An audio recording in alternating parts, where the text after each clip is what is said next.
மனசிறங்கி ஏதாவது பேசினாங்களா? என்னமா கேக்குற? அத்தை எப்பவுமே எனக்கு நல்லதான் நினைப்பாங்க, நல்லதான் செஞ்சுட்டு இருக்காங்க. என்னவோ அவங்க என்ன கொடுமைப்படுத்திட்டு இருக்கிற மாதிரி கேக்குற. அது இல்ல துளசி, நாச்சியரம்மா மனசு மாறி உனக்கு மறுகல்யாணம் பண்ணி வைக்க போறதா ஏதாவது சொன்னாங்க? நான் அத மனசுல வச்சுதாண்டி கேக்குறேன். நீ ஏதோ தெரியாத மாதிரி பேசுற. அம்மா, இப்போ எதை பேசிட்டு இருக்க நீ? அத்தை சாவுல இருந்து மீண்டு வந்திருக்காங்க. இப்ப அவங்க இருக்கிற தெரியாது. ஆனா நீ இப்போ இவ்ளோ குழப்பிக்கிற அளவுக்கு எல்லாம் எதுவுமே நடக்கல. அந்த பவானியை இதோட நான் சும்மா விட மாட்டேன். ஏன் கண்ணு முன்னாடியே உன் கழுத்துல தாலி கட்ட துணிஞ்சால, அதுக்கான தண்டனையை நான் அவனுக்கு கொடுக்காம விட மாட்டேன். நான் ஏற்கனவே சொன்ன மாதிரி அந்த பவானிக்கு நான் கொடுக்க போற தண்டனையை பார்த்து வேற எவனுக்குமே உன்னை தப்பா பார்க்கணுங்கிற எண்ணமே வரக்கூடாது.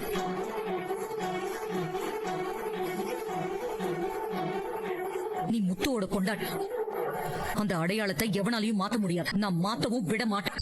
இது சாமியா போன என் புள்ள முத்துவும் உனக்கு என்னைக்குமே பாதுகாப்பா இருக்கு. நீ அவனை எப்பவும் மனசுல நினைச்சுக்கோ. உனக்கு ஒரு குறையும் வராம அவன் பாதுகாப்பான்.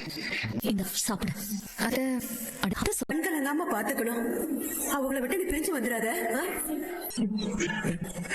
நாச்சியரம்மா உன்னை பெத்த பிள்ளையாட்டம் பாத்துக்கிறாங்கடா. அவங்கள விட்டுட்டு போயிடக்கூடாதுன்னு எங்க அம்மா சொல்லுச்சு. நானும் கடைசி வரைக்கும் உங்களுக்கு காவக்காரனா இருக்கணும்னு தான் நினைச்சேன்.